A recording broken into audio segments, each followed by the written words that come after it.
Classificação indicativa. Livre para todos os públicos.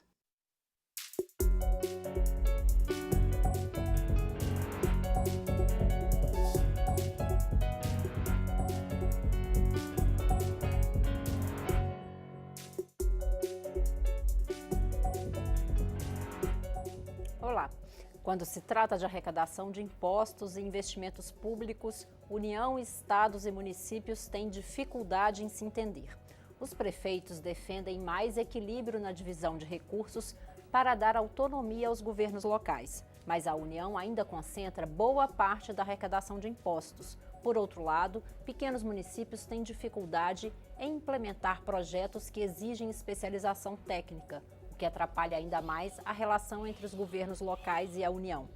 O Câmara Debate vai conversar hoje sobre a pauta do municipalismo com o presidente da Frente Parlamentar Mista em Defesa dos Municípios, deputado Herculano Passos, do MDB de São Paulo, e o deputado Reginaldo Lopes, do PT de Minas Gerais. Eu sou Daniela André e este é um programa da Rádio e da TV Câmara. Deputados, bem-vindos ao Câmara Debate. Deputado Herculano, qual é o quadro, o panorama dos municípios hoje? Os municípios estão com uma dificuldade tremenda, justamente porque a menor parte do bolo tributário das receitas estão sendo destinadas aos municípios. E as obrigações, as demandas, a maioria é no município. Então o município absorveu muitos serviços e poucos recursos. Então ele está sofrendo. Do modo geral, os municípios estão quebrados no Brasil. Deputado Reginaldo, o que é possível fazer, a Câmara pode fazer a curto e médio prazo para começar a se enfrentar esse problema? Olha, eu estou muito convencido que nós só temos uma oportunidade a curto prazo, que é a oportunidade de devolver aos estados e municípios, em especial municípios que são primários exportadores, São Paulo, Minas Gerais. São Paulo também exporta setor primário e semi-elaborado, mas tem uma exportação industrial de valor agregado. Mas Minas Gerais, a Lei Candir de 96, que retirou o direito à competência tributária dos subnacionais, os estados e municípios, de tributar na exportação, imagina Minas não tributando minério, proteína animal, carnes e proteína vegetal, soja, café, milho. Ou seja, na verdade, esta lei, ela quebrou e ela rompeu o Pacto Federativo. Portanto, eu falei com o ministro Paulo Guedes, se de fato ele defende menos Brasília, mais Brasil, não pode ser palavra e jogo de marketing. Tem que ter uma ação objetiva. E eu estou convencido que a ação objetiva é revogar a Lei Candir. Eu nem estou defendendo, eu sou autor de 3 projetos. De colocar o dinheiro no fundo para fazer infraestrutura, para fortalecer a exportação, já que a Lei Candir fala de exportação, fazer acerto de contas e compensação, como o governo está debatendo e o TCU e o STF definiu para fazer o acerto de contas. Mas imagina, para que a União, que está fazendo uma reforma previdenciária, que quer retirar 900 bilhões dos mais pobres, vão gastar 50 bilhões com os exportadores no Brasil? Até porque, quando eu falo revogar a Lei Candir, eu não estou defendendo automaticamente tributar as exportações. Eu estou falando de um princípio federativo. Vamos devolver a competência tributária, porque o ICMS é de competência tributária constitucional dos estados, e os estados debatem nas assembleias e encontram a sua melhor forma de tributar o setor exportador. Então, na minha opinião, o caminho mais curto para resolver a falência federativa e o Pacto Federativo é revogar a Lei Candir. E para resolver o futuro, eu defendo o acerto de contas. Porque, na verdade, em 2 momentos, a União já fez acertos de contas com os estados. Na verdade, perdoou as suas dívidas em 1930 e em 64. É lógico que todos os 2 momentos foram para buscar apoio político, mas nesses 2 momentos os estados estavam quebrados, como hoje tem 20 estados quebrados, e eles fizeram um apagamento da dívida, perdoaram a dívida. Hoje, para a sobrevivência, para não ter colapso nos serviços públicos, tem que ter um instrumento, o instrumento também é o acerto de conta da Lei Candir, para a gente salvar os estados que estão quebrados. Puxar cada ponto aí agora de uma vez. Deputado Herculano Passos, no caso da Lei Candir, o deputado defende a revogação e que isso seja uma decisão estadual e local. O senhor acha que essa pode ser uma saída ou pode aumentar a guerra fiscal e acabar não surtindo o efeito esperado? O governo federal deve uma fortuna que não foi repassado para os municípios e para os estados em relação à Lei Candir. E é impagável. Então, 800 bilhões. 800 milhões. Então, isso daí ele não tem esse dinheiro, não vai pagar e não vai ser possível. Revogar é uma saída. Mas eu acredito que a saída nossa vai ser a aprovação agora da reforma da Previdência, mas, porém, mais importante ainda seria a reforma tributária junto com o Pacto Federativo. Aí sim a gente consegue avançar, né? E o Pacto Federativo fazer com que os municípios tenham o reconhecimento que eles precisam e os estados. E vai dar mais poder aos governadores e às prefeituras, principalmente aos governadores que vão poder distribuir melhor, muito melhor do que prefeitos terem que vir aqui em Brasília e pedir esmola para ministérios, para deputados, e a gente tem que fazer com que esse dinheiro chegue de uma forma organizada e dentro da legalidade para os municípios e estados. Essa é a minha opinião.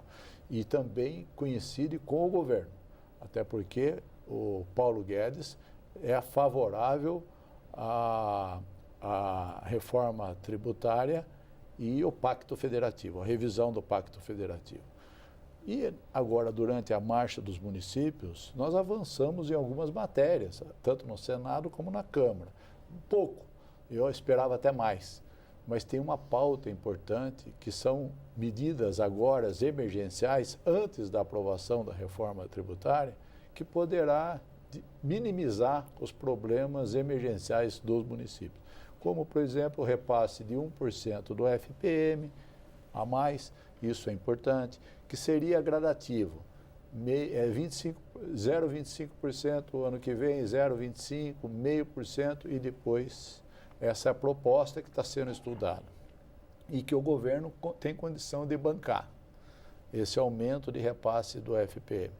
Um ponto importante que é a cobrança do ISS sobre cartão de crédito, cartão de débito, plano de saúde, leasing, factory, consórcios, enfim, é muito abrangente essa matéria e que alguns municípios recebem o imposto onde é a sede desses serviços e a nossa proposta, aprovando uma matéria aqui na Câmara, que vai dar segurança jurídica para o ministro Alexandre de Moraes derrubar a liminar, porque nós já aprovamos aqui na Câmara, aprovamos no Senado, o presidente na época vetou, nós derrubamos o veto na legislatura passada e depois entraram com uma liminar. A proposta que o senhor defende é que a cobrança do ISS se dê no local de consumo. No local de consumo. Por exemplo, a pessoa vive na cidade e hoje o pagamento, não existe mais pagamento com cheque e dinheiro. Pagamento é com cartão de crédito, cartão de débito, os serviços de plano de saúde, de leasing, de consórcios, todos esses serviços, eles são prestados no município. Então, o imposto vai ser revertido naquele município. Na hora que você passa na maquininha o cartão de crédito, naquele município onde tem a maquininha, o imposto sobre serviço fica naquele município. Então, isso vai trazer um dinheiro novo para as prefeituras, que não está no orçamento e que vai ajudar os municípios num momento delicado como nós estamos vivendo Esse hoje. debate sobre a cobrança no destino ou na origem também se repete no caso do ICMS. Deputado Reginaldo, o senhor acredita, como deputado herculano, que é possível se debater a reforma tributária para rever pontos como esse? Eu acho que o governo errou. A primeira reforma deveria ser a tributária e não a previdenciária. É um erro quando o governo tenta tirar do regime geral da Previdência recursos, porque isso ele cria mais um obstáculo para o desenvolvimento econômico. Por quê? A economia precisa de dinheiro. A roda está travada. Para destravar a roda, tem que aumentar a renda per capita, em especial dos mais pobres, dos trabalhadores. Um erro não ajustar o salário mínimo e tem que também ter um conjunto de obras públicas. É ridículo o governo anunciar 2 bilhões. Eu estava somando 3 milhões cada quilômetro de asfalto, não dá nem 600 quilômetros de recuperação de rodovias, de 150 mil quilômetros de rodovias federais. Então, nessa lógica ultraliberal, o Pacto Federativo não tem futuro, porque sem novos empregos e, portanto, arrecadação, os estados e municípios, inclusive a União, continuarão deficitários. Então está errada a opção do governo. A primeira, na minha opinião, deveria ser a reforma tributária. Mas por que a reforma tributária não foi feita primeiro do que a reforma previdenciária? Por uma questão lógica, do ultraliberalismo do Paulo Guedes, que vai dar errado, que é, na verdade, você reduzir depois a carga tributária. Na verdade, os ricos, os super ricos, não pagam imposto, nem no Brasil nem no mundo. O Brasil, mais um outro país só que não paga imposto sobre lucros e dividendos. A marcha defende tributar lucros e dividendos. O ponto 15 da marcha, a reivindicação de item 15, fala sobre isso. Eu apresentei ontem o projeto 2340-2019, até porque eu falei com o Paulo Guedes que eu apresentaria, tributando 15% lucros e dividendos, nós vamos arrecadar 50, 60 bilhões por ano. Lucros e dividendos. Nós aqui todos recebemos salários. Os pobres trabalhadores recebem salários, contra-cheque, folha de pagamento. Os ricos recebem lucros e dividendos e não pagam impostos. Isso é uma vergonha. Então, se a gente tributar 15%, nós vamos aumentar o bolo tributário para dividir para os municípios e estados na casa de 50, 60 bilhões. Se a gente revogar a Lei Candir, mais 50 bilhões. Por que eu estou dizendo isso? Nós precisamos pensar o Pacto Federativo, mas tem que pensar dentro da estagnação e da crise do capitalismo. Nós teríamos que ter proposta de curto, médio e longo prazo. Nós deveríamos ter condição de devolver aos estados e municípios aquilo que eles recebiam quando fizemos a Constituição de 88, que era 2/3 da arrecadação do Estado brasileiro. Mas a própria União e o próprio Congresso foi arrumando um jeitinho de criar inúmeras contribuições que não são compartilhadas na distribuição do Fundo de Participação dos estados e municípios. Tributo, só imposto, quando é imposto de renda, existe a divisão. imposto IPI. Então, na verdade, e sem falar das renúncias. Todos nós erramos. Lula, Dilma, Fernando Henrique, Temer e Bolsonaro. Excessos de renúncias fiscais. Ontem nós instalamos aqui a comissão especial para estudar a questão dos subsídios tributários, financeiros e creditícios. Nós precisamos rever, são 300 bilhões de renúncia anual e aí, de fato, não tem dinheiro para a educação, para a saúde, para os municípios, para os estados. Né? E outra matéria que o deputado está falando é a gente desburocratizar. Nós precisamos confiar nos entes, nos subnacionais, dar autonomia para ele. É transformar as emendas parlamentares, que agora são impositivas, tanto emendas individuais e de bancadas, repassar direto no fundo de participação. Por quê? O município ganha agilidade. Quando o município executa uma obra diretamente, fica 2/3 do valor. Quando executa licitando lá no município, fica pela metade do valor. Ou seja, é muito mais rápido, muito mais dinâmico e atende o nosso povo. Deputados, vou fazer uma pequena pausa e retorno para o deputado Herculano Passos falar um pouco mais sobre esse ponto específico do repasse ao fundo dos municípios. A Câmara debate fala hoje sobre as demandas políticas das prefeituras. Nós estamos ouvindo os deputados Herculano Passos, do MDB de São Paulo, e Reginaldo Lopes, do PT de Minas Gerais. Continue conosco.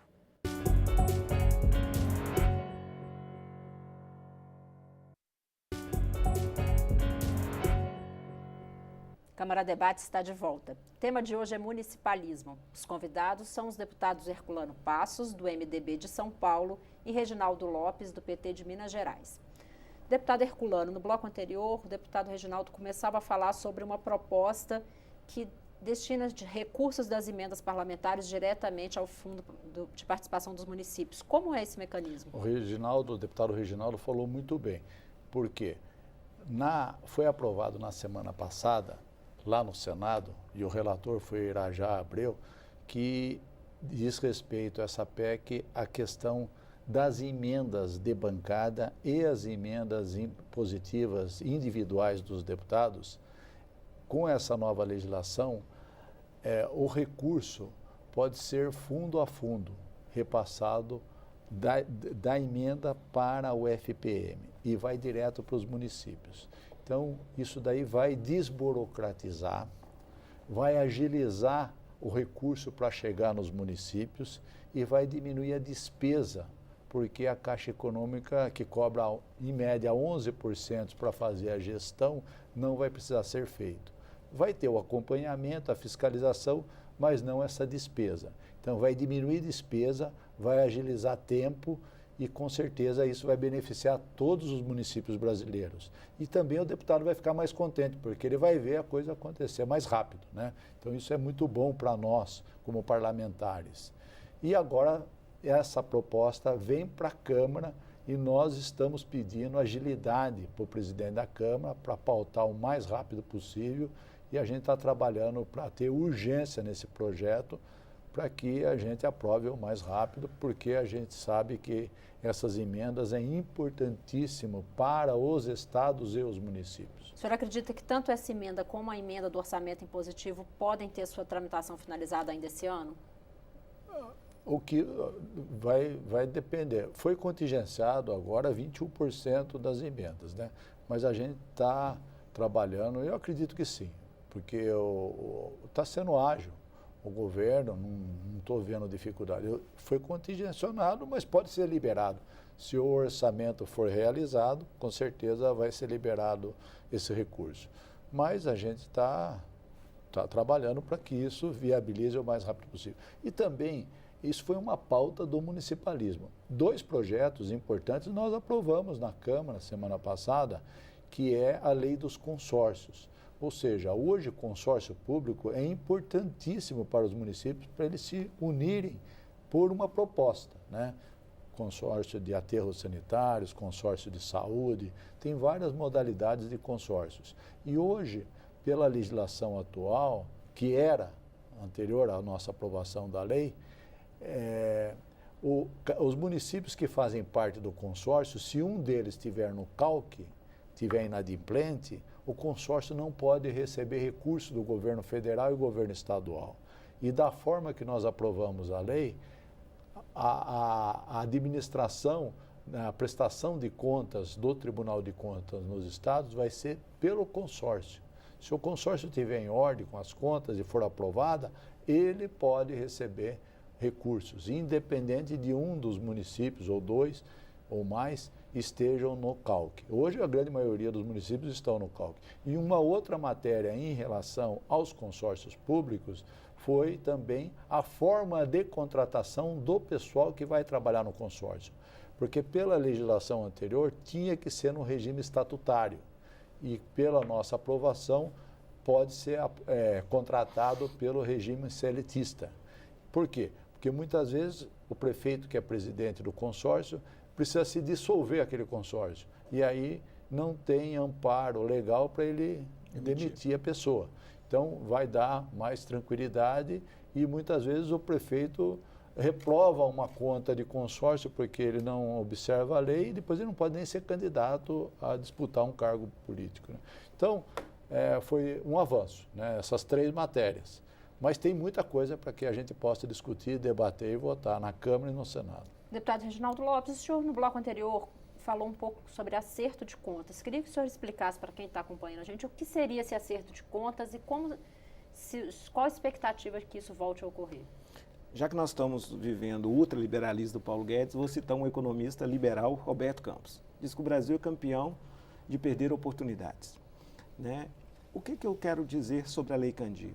A Lei Candir, ela é a única oportunidade que a República Federativa tem para refazer o seu pacto federativo. Ou então o Brasil terá que mudar de nome. Vai ter que chamar Estados Unidos do Brasil, como o Serra falou num debate que o Brasil tinha esse nome, que já tinha sido mudado desde 60 e tanto. Por que eu estou dizendo isso? Por uma questão muito simples. A Lei Candir foi definido para a STF que os Estados Unidos têm direito à compensação. Porque em 96, quando o Fernando Henrique Cardoso fez, ele dolarizou a economia. É importante dizer como é que surge a Lei Candir.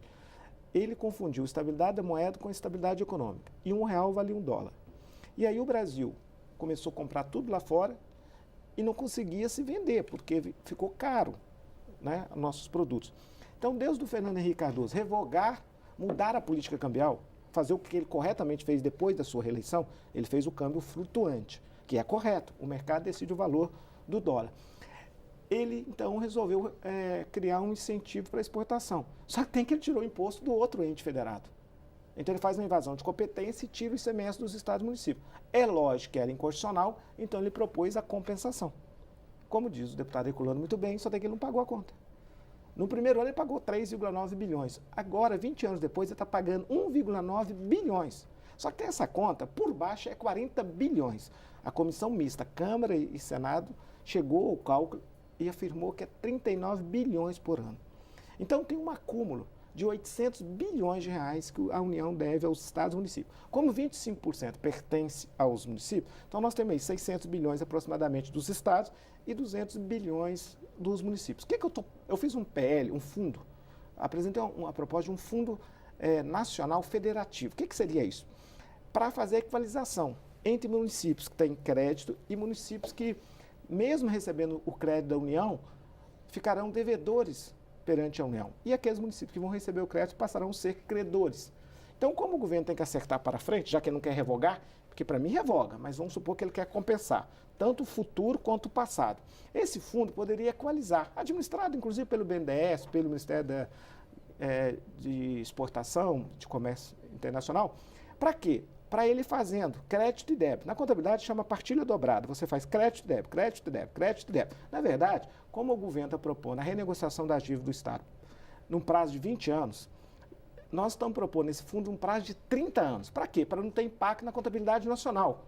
Porque a contabilidade nacional, na verdade, isso é moeda podre na contabilidade da União e dívida que os estados não vão pagar, que fica contabilizando. Alguns pagam juro, outros vão na justiça, conseguem eliminar e não pagam juros. Haveria uma compensação entre essa dívida da União, a União com os finge estados, que paga, o Estado finge que recebeu. A União finge que paga, o Estado... É a única maneira da gente zerar a legalidade. Isso valeria também para os municípios? Sim, porque aí os municípios podem, o Estado fazer o mesmo método com os municípios, porque os municípios também devem aos estados, ou então a União poderia acertar diretamente com os municípios. Inclusive, nós podemos jogar esse dinheiro tudo no Fundo Previdenciário da Seguridade Social, porque todos devem ao INSS, todos os estados e todos os municípios. Nós podemos colocar esse dinheiro. Por que eu estou querendo dizer isso? Porque nós não temos outro caminho de refazer o Pacto Federativo se não utilizar a Lei Candir. Qual é o outro caminho?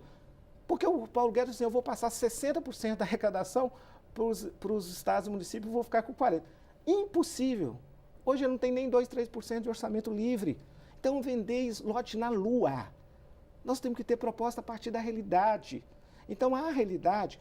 Aí você fala, mas você está querendo dar criar uma despesa para a União de 800 bilhões.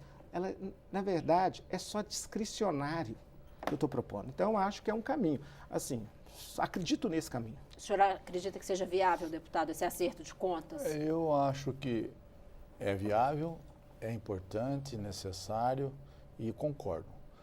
E, inclusive, eu propus uma coisa muito parecida, acerto de contas. Eu fiz uma proposta quando o presidente Michel Temer fez o parcelamento das dívidas do INSS em 200 meses, nós propusemos, fiz uma emenda para que houvesse um encontro de contas antes do parcelamento.